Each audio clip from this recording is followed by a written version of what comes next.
Okay, so now we're recording. This is Drexel AI, and we're in the week 6, and this is the general body meeting. We're working on the project of radiogenomics.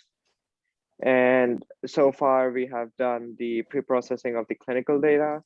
Have you done the feature extraction of the images? Like we did it on one image, but has Ethan done it on all? No one knows? I Okay. think Ethan's been working on it, but I do not know. Okay. Okay. So Alicia, can you help me with one thing? Can you can you probably ask Ethan? I'll text him too that if he's done with the feature extractions, so that you could basically make a correlation graph, or if you have you made one of those semantic graphs? Yeah. Yeah, so if you can make a semantic graph and a correlation graph, that would be really cool. Okay. So today when I was speaking to Dr. Dako in the morning, one of the insights he gave me was to look out for the non-smokers in the data set and then see how their genes are getting mutated. So predict in non-smoker, he said lung cancer in non-smokers is a big thing now. And he really wanted to work on a similar kind of project like an year ago, but he wasn't able to. And he said that this data set is like exactly what we can, really work with. So I got a few paper that I was reading recently. Can you see my screen right now? Okay, first of all, I was looking for more data set because we have less number of data points when it comes to imaging. So I found this one more data set which is kind of similar to ours, and it tells about the smoking rate. It has same modalities, and we could probably use it, in addition to the data set we have. It would also help in making the model more generalized, and maybe we could use it as a training data, or some part of this data could be used as a training data, and the other parts could be used as a testing data. Other than that, I quickly wanted to jump into, wait a second. New share. Okay. So can you see the paper right now? Okay, so in this, I wanted to make a few amendments. First of all, in the name, as Dr. Dako said, we wanted to work a bit more towards like non-smoking patients. So maybe the title could go something like predicting, genomics prediction in lung cancer risk prediction using radiogenomics feature in non-smokers. So that could be a really cool topic for the project. And I need somebody to fix this question mark, because I looked through these and I wasn't able to find why it is happening like this. Anyhow, other than that, can we add more? Thank you. Can anyone add more like content to related works? Alicia, are you free to write the maybe related works, or Alex? Yeah, I can start writing under there. Under there, okay, I'll help you with that. I'll work on the models. Then yeah, we need to keep adding more and more stuff. As anyone is like free, you could just come here, add a few sentences. One more weird thing that I saw on the paper was what's the where is it? So somebody cited, yeah, right here. Somebody cited the whole research, like a link to it. So I would recommend like taking this link, so whatever paper is this, let's see. So if you wanna use this paper, whatever this one is, let's see. Okay, so small cell lung cancer.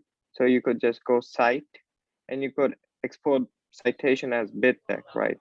You could take this citation now and just copy it and then paste it to the bitdeck right here. Oh, where's the menu? Uh-oh, uh-oh. Yeah, you could just, paste it here and then use it. So that was one more thing which I saw. So if you guys can keep working on this, I would try to help in too. And then a few more things that I saw recently that I wanted to discuss was this. So this is the paper that I saw, prognostic value of smoking status in operated non-small cell lung cancer. So it was quite an interesting read in which they basically did a link between, risk factor for lung cancer and the smoking status of a person, right? So if a person is non-smoker, we could see, like specifically for our project, we could see what radiological features or what genomics features is getting most affected for that particular, like reoccurrence. And or one other approach that we could take from here is that we could predict the mutations in the lung cancer. So we have, if we see the clinical data set, we have the 3 or 4 different type of mutations for the tumor which is given. So we could use to predict these. So generally to, measure these mutations, you need to undergo a biopsy. So if we can predict it using a CT scan, that would be really cool so that people might not have to go through biopsy and we could just predict it using, a CT scan. Yeah, so I'll try to share these with you guys and maybe you could take a look. These are like a few papers that I was recently reading. Yeah. Any other updates on the project? Alex, you want to share your graph? My graph, sure. It's not Okay. it's not complete yet. I'm not sure. I'm trying to see where I can find the recurrence, but yeah, I'll just show the graph.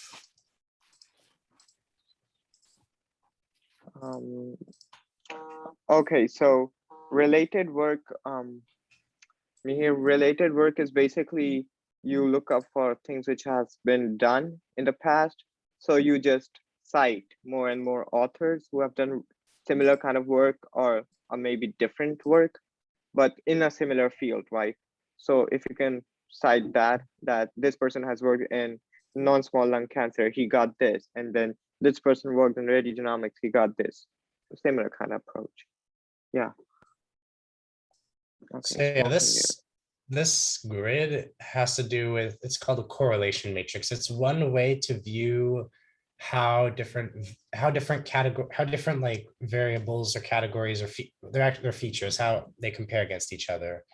So for example, if look at the smoking status, I should probably expand. I know Satvik, you asked for, there's smoking, there's smokers, non-smokers, and former smokers. So I could probably expand those 3 columns individually. But hold on. Yeah, what it's pretty much measuring, it's kind of hard to read, but on the right side you have different correlation measures. So the blue would be positive correlation, the red or the orange would be negative correlation. So it goes from negative, it goes +1 and -1.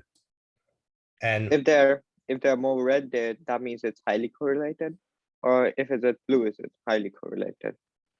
it would be the strength of, it would be it would be the strength of the colors. So the intensity.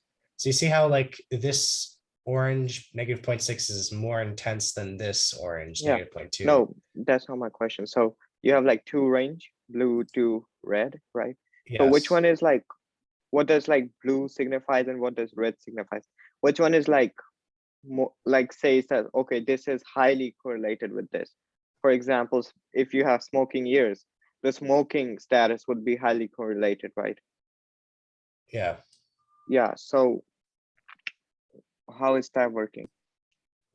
How is that working? I mean, it's well, If yeah, it is smoke. blue, is it more correlated, or if it's red, is it more correlated? That's my question. So it would be this the strength of, I mean, blue just means positive correlation, red means negative correlation, and they're just this the strength of, I guess, the hue of Yeah, it. that I understand, that blue means positive and red mean negative. But what does the positive mean and what does the negative mean right here? Like, what's the meaning of that?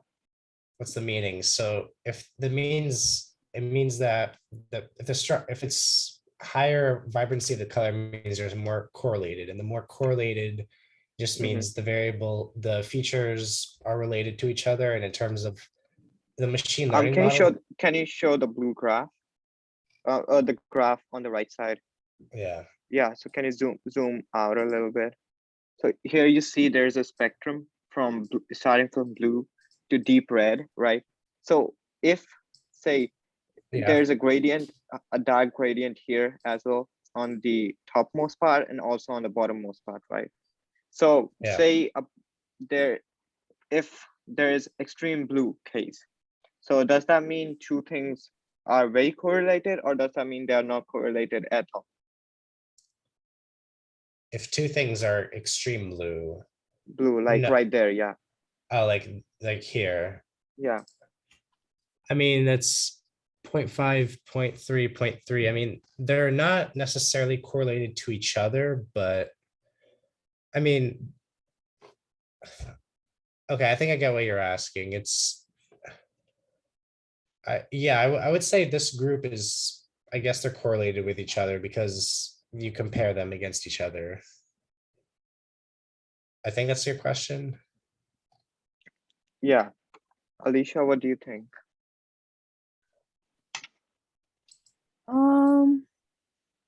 I think it looks fine to me. Someone asked in the chat, this is the correlation with recurrence within a time span, right? No, this is correlation with all of the clinical features. So the non-image, the things that are not images and things that are not the genome sequences. So it's things like the smoking status of our patients or how long they've been smoking the pack years, and also the pathological stage at which the cancer has been like forming. And obviously the pathological stages are correlated because it makes sense because they're in just if that's kind of an expanded column. But I think I'll have to just give you an update on this, especially with the smoking status here. But Yeah, I really want to see how smoking status was going. that Because probably, yeah, yeah, in hindsight, that seems like the most promising feature, at least, or one of. I mean, yeah, I don't know how it's gonna correlate, but yeah, let's see, because this is just the clinical data. I really want to see how it correlates with the imaging data and the genomics data all together. So for the imaging and genomics data I know Ethan's working on the imaging part, but I think I took a look at the features.py. I think he's done with, if I'm not mistaken, he's done with the genomics part. He is. Can you share that? Really? Maybe. I'm not sure, but I saw a lot of work on there. I'll check the GitHub. Yeah. Yeah, I pulled it up open. Alicia, if you could share your screen. Yeah, Yeah. Alicia, just yeah. share your screen.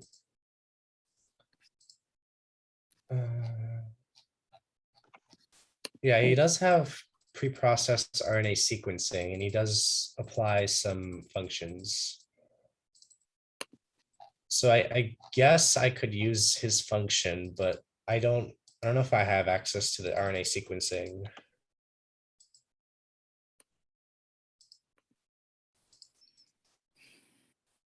14 days ago. Oh, this might be outdated, but features. Oh wait, so we did all the features already?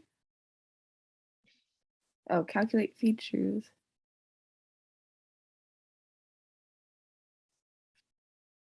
I think that's for the image process, right? Yeah. This is the one he shared for one image. I guess this is the one. Process RNA sequence, process data. I Oh, need to ask. see this one. Oh, there's something else. Okay.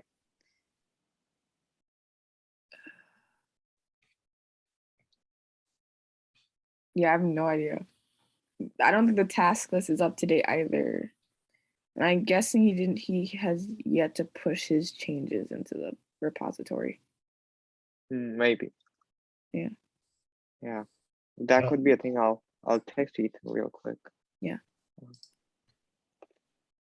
anyone have any questions about anything about the project? I think some people are probably wondering, like, again, like, how can they help out with it? I would say right now, the best thing you can do is help us, probably the paper. And my guys, unless you obviously know anything about radio, like medical, working with medical data, then that's, yeah. What is the meaning of it's 42?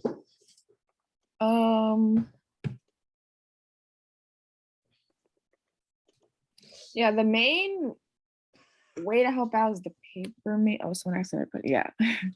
Yeah, The main one is the paper.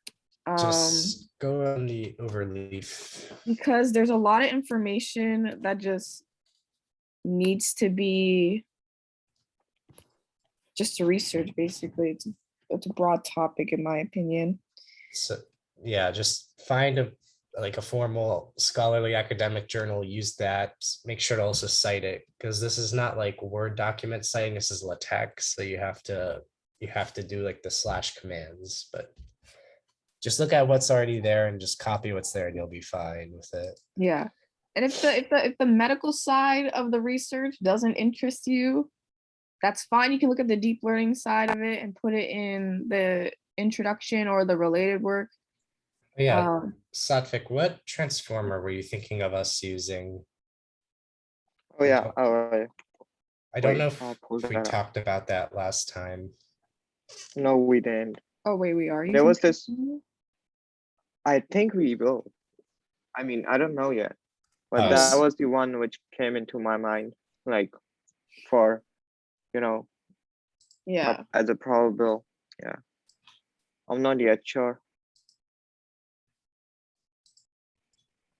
Because I don't, because if we're doing deep learning, I don't know if 130 examples is enough for that, because then you also have to split it up into train and test. I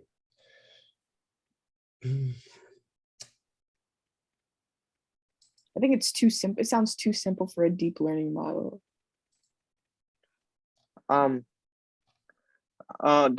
Like one of the reason I was going with deep learning is the amount of features we have. Oh, okay. Yeah. So because I think don't see like the number of patients, see number of features per patient. That's humongous. So if you see 130 patients and each have at least like 100 different features, right? So that makes a lot of features. And and like machine learning would work good enough, like no doubt, but when the number of features are more, the learning rate of deep learning over a period of time is actually greater than machine learning. That's why I was leaning towards a transformer model. But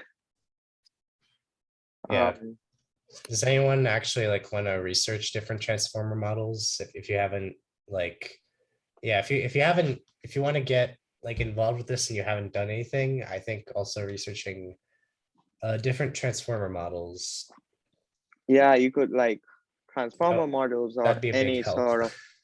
any sort of like models that you think is kind of new or we could implement. That would be cool. Paper right here. Oh, this is translation. Never mind. Yeah. Any other suggestions for what models should we use?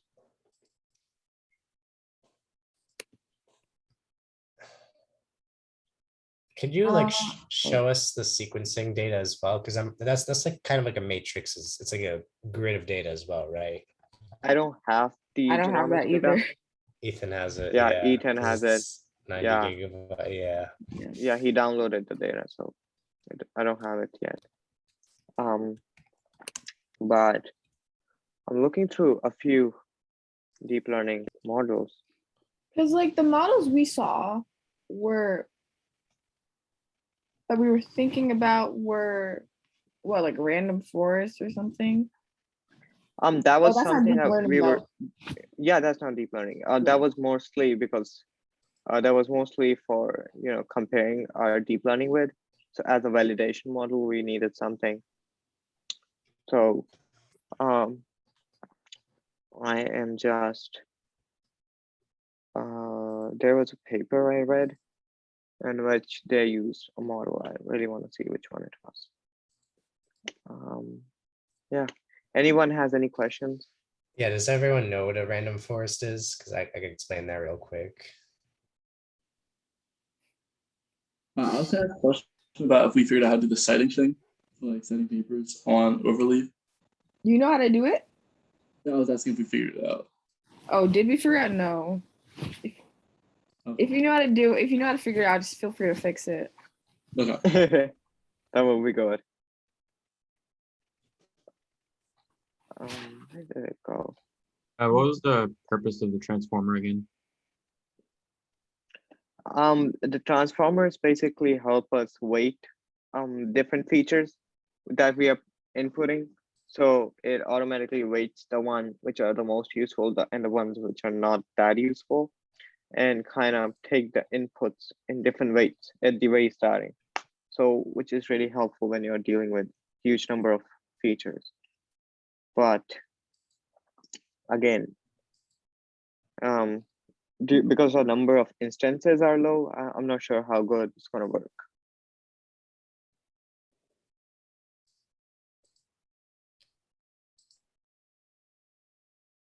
Yeah.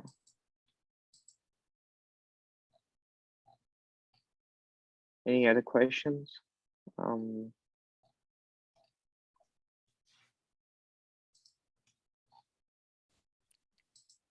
we just use a recurrent neural network for it? We could use a recurrent neural network. We could do that.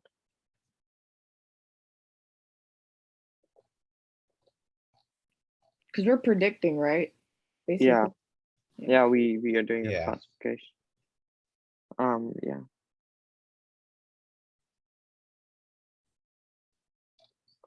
Hello. Hey, how you guys doing? Hello. So okay. So everyone, this is Dr. Deiko, and he's helping out with the project. And I would just go around with the introduction. I am Satwik, I'm the treasurer at Drexel AI, and I just popcorn it to Alicia real quick. Hi, I'm Alicia. I'm the vice president of Drexel AI, and I'm also a computer engineering major as well. So I'll pass it on to Alex. I'm also part of Drexel AI. I'm a computer science major looking to do some cool AI stuff. I'm Mihira. I am also a computer science major. I'm a sophomore, and this will be one of my first AI projects. Hi, I'm Pranil Navali, also a computer science sophomore. Yeah, I'm also pretty new to AI. Yeah. So is there anyone left? Yeah. My name is Brandon. I'm a CS major, mathematical CS major, and I'm also data guy. Ben Waxman, data science. Okay.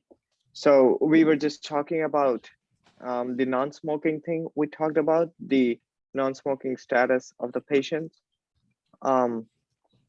And I was also looking for more data set so that, you know, we could add up more number of patients and for more number of, you know, sequences that we could get out of them. So there's one particular data set that I have found from TCIA. So I'll probably look up that and see how good it is, because it's also working on CD. I haven't seen it yet completely, but on the surface level, it looks good.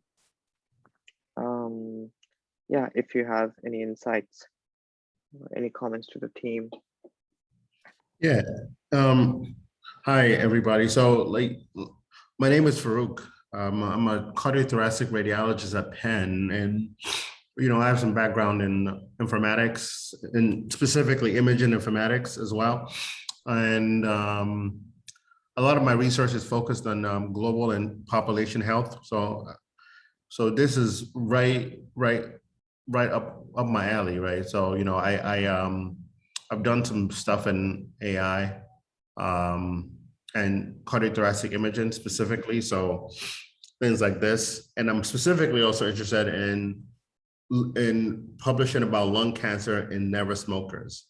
It's a subset of cancers that is growing in proportion compared to cancer in smokers. And there's increasing research that shows that lung cancer in never smokers is unique. It's its own unique disease, right? So there's been a lot of recent work looking into like the epi of this disease, into the genomics, showing that they have unique genomic markers for lung cancer in never smokers compared to smokers. There's also been some research in imaging features of lung cancer in never smokers and trying to identify some unique imaging features that can help in surveillance. So that's kind of why I thought about that, because I you know, like I was telling Stavik early on, I was actually planning on building a database at Penn of lung cancer and never smokers. So as soon as you shared that with me, I was like, oh yeah, you should definitely look into that, because I think there's a space that's not been explored enough. You know, trying to learn unique features of lung cancer in never smokers. So yeah.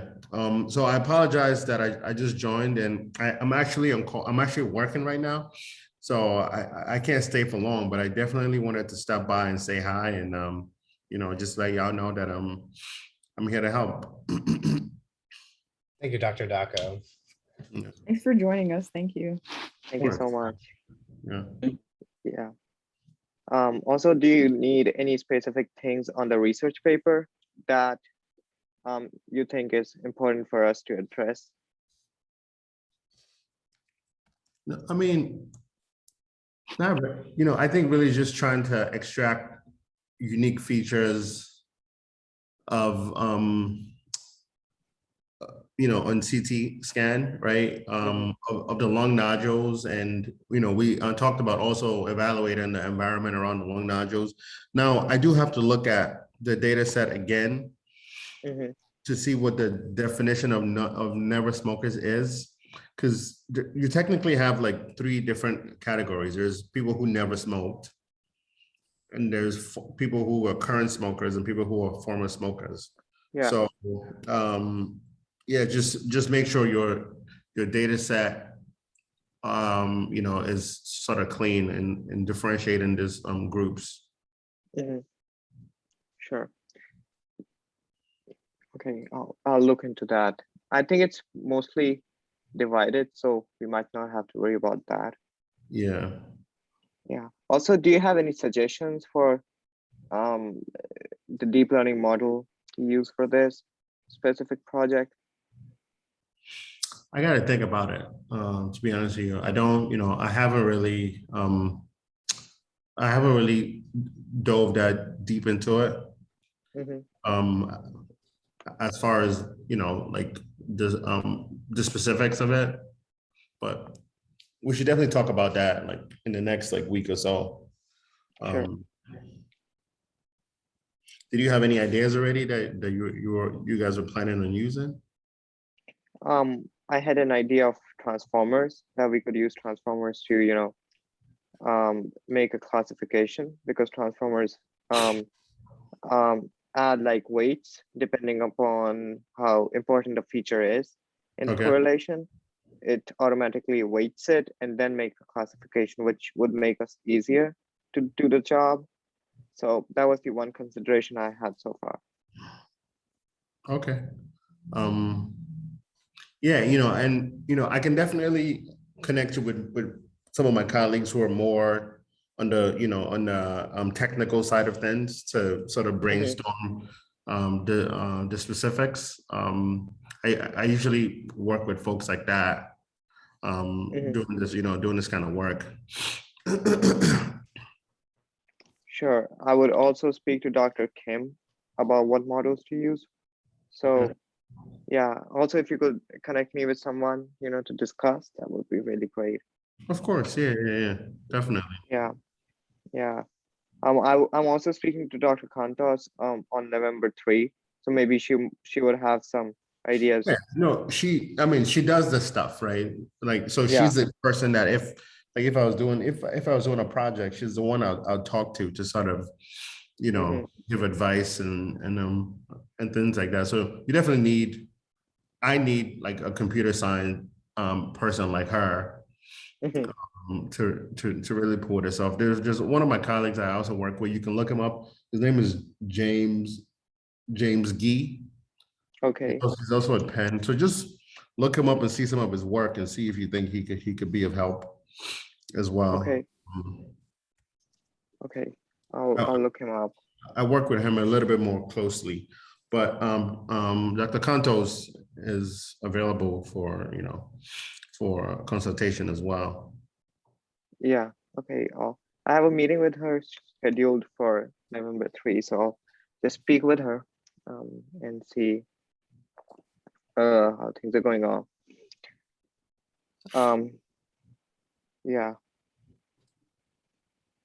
Cool, man. What else? Yeah. What else are you guys talking about? What's going on? What's going on here, man? I just I have a question I wanted to ask as well. So we're working with about 130 different patients, which I mean, to me, that doesn't sound like a lot. I don't know if in your profession that's a lot or in this context, but how do you recommend us to do deep learning with a low amount of training data, essentially?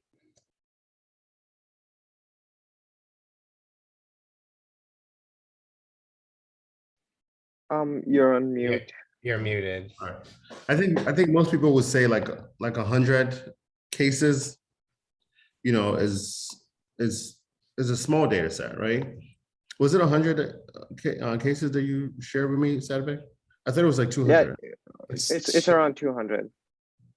Yeah. Yeah, but either way,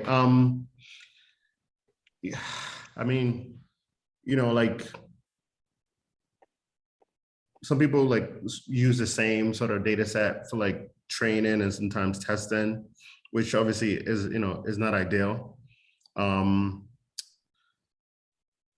There's really not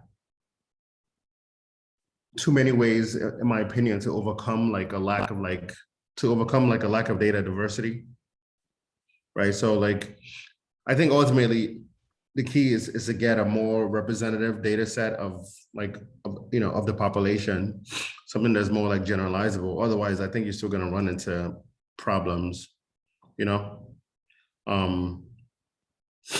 but yeah, I'm not, like I said, I'm not super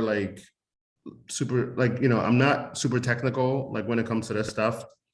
I usually work with my colleagues who spend more of the time doing that. I usually provide more of the clinical sort of clinical guidance, right, to the computer scientists. So, but I know like there's not too much you can do to overcome a small sample. At least for it to be clinically like relevant, right? So like, you might get results, but I think at the end of the day, like getting a large enough representative sample is important. One of the ideas that I had was to train the whole model on one data set and test it out on the other data set, because there are more, publicly available data sets. So it could also be a test to how generalized it is. I mean, yeah, if you can find data sets for lung cancer in never smokers, I think that'll be great. I hadn't looked into it myself because I know most of the data sets for cancer are in smokers, because that's that's sort of who people have been studying. So I think if you can find data sets for lung cancer in never smokers, then I think you're in a good position. Like I said, I was looking to build one internally at Penn because I didn't suspect that there were too many publicly available lung cancer and never smoker data sets. Yeah, it's kind of a problem. Yeah. Yeah. Well, hopefully you'll find some. Because I was going through the TCI, the cancer imaging website, and they have like a few data sets, but I'm going through each of them to see if they have this status or not. Yeah, I'll keep you posted on that if we find any. All right, sounds good, man. Yeah. Any other questions anyone has?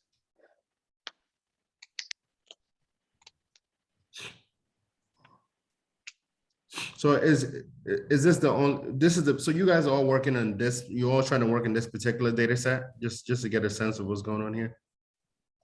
Yeah. Or you're discussing different projects? Right now we're just working on this one. Okay. We work like one project per term. So this is the one we are working this term. Yeah. Got it. Okay. Okay. And who's I guess you mentioned that Dr. Kim or somebody is sort of supervising this effort? Yeah, he like basically looks over all the projects we do at Drexel AI. So okay. Yeah. And is he like a computer scientist? Yeah. Okay. Got it. Yeah, he works mostly on deep learning, sparse coding, and unsupervised learning. So yeah. Okay. That's awesome. So yeah, no, I think you should definitely lean on him a lot for the computer science, sort of coding aspect. And I can help more with the clinical, with the clinical side of things. And and I think, I think putting those two together, we can have a more like robust approach. Sure. I'll try to set up a meeting with him as well, and then we could discuss upon, the technical side mixed with the clinical side, because that would make more sense as of right now. Because right now what we are doing is we have pre-processed all of our data, and we are on the verge of like doing the correlation map. And once the final correlation map is done, from there on, we could pick out the features we need for the actual classification. And then we need a model to classify these features. These are like two challenges that we have. Okay, so yeah, like I said, I think Despina is probably like your best bet as far as getting guidance and like on technical details like that. If in addition to Dr. Kim, and if you feel if you feel like you need more support after talking to her, I can definitely talk to one of my colleagues that I just told you about, who runs a lab as well, and see if he can get somebody to sort of help out. Sure. As long as the goal is obviously to publish a paper, then I can reach out to folks who would be who can help out with that. Sure, that would be really helpful. Cool. All right, guys. Well, I do have to run. Mhm. I'm working from home, but I'm covering. I'm on call right now, basically for radiology. So like I'm covering a bunch of services. Thank you so much for joining in today. Yeah, thank you so much. Thank you, Dr. Daco. All right. Thank you for your time. Thank you. Talk to y'all soon.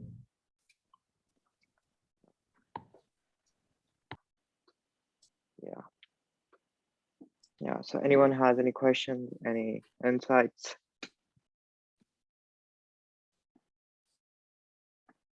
Anything? He works at Penn. He works Yeah. at Penn. Like he works at, so he's an adjunct professor at Mhm. Johns Hopkins, University of Maryland, and he is currently a radiologist and a professor at Penn. He's on the 34th Street, right across That's Drexel. cool. Yeah, it's pretty cool. Yeah. Anything else? Any questions, anyone? Yeah, everyone, make sure you're on the Slack channel as well. Yeah. Join that if you have not. Oh, wait, I actually have a question.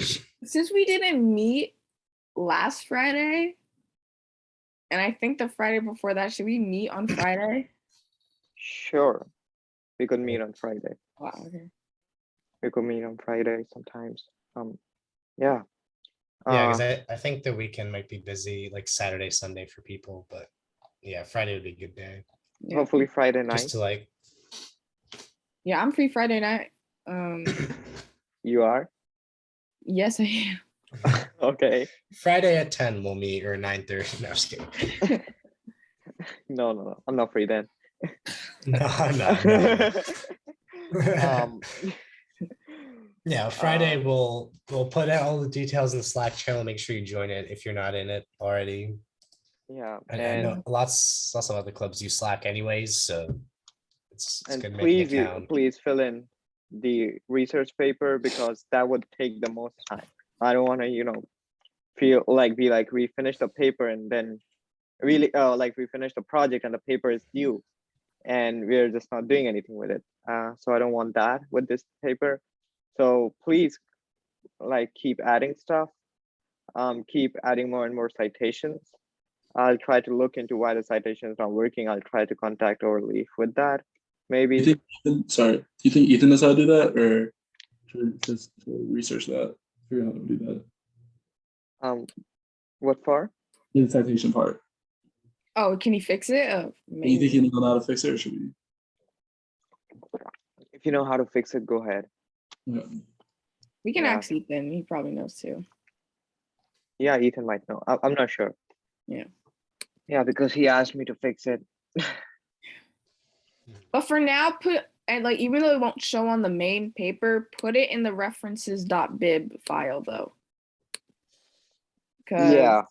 It's good we have to keep it anyway, so just leave it in the references.bib. Just leave it, yeah, and keep citing it even if there's a question mark. Once the problem is solved, the question marks would go away. Yeah.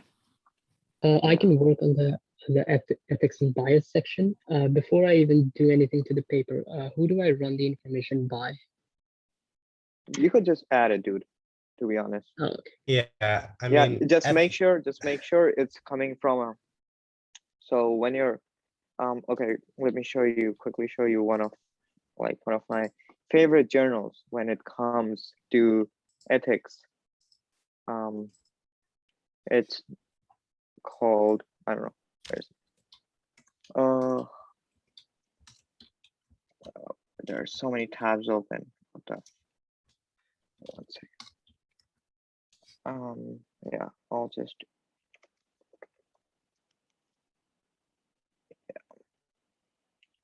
so this is one of my favorite journals when it comes to AI and ethics. It does not have much of content yet. It just started in 2019. It's a collaboration between Caltech, Cornell, Stanford, USC, UCLA, and Brown. And they have pretty much few of the volumes, and they have some really good stuff in here. So if you go through, you know, like this paper is one of my top favorites, to be honest, and I'll share this in the chat. And yeah, you could take a look on this. And if you also want to see, get into fairness and ethics, you could read, this is the book chapter I recently published. You could take a look into this. It's really starts from the very basics. So if you use your Drexel ID if you go to library and use the Drexel ID, or use the Drexel ID to log in here, you would get the whole chapter for free. So you could use it, and it will help you out to understand what biases are and different things. So yeah, Okay. Yeah. cool. Anything else? Cool. So I'll stop the recording now, and I'll see you guys in the next Wednesday. And if anybody wants to drop in tomorrow, no, day after tomorrow, on Friday, for a quick chat on the technical side, more on the pipeline that we are working on. So you're welcome to come join us. Okay, see you guys.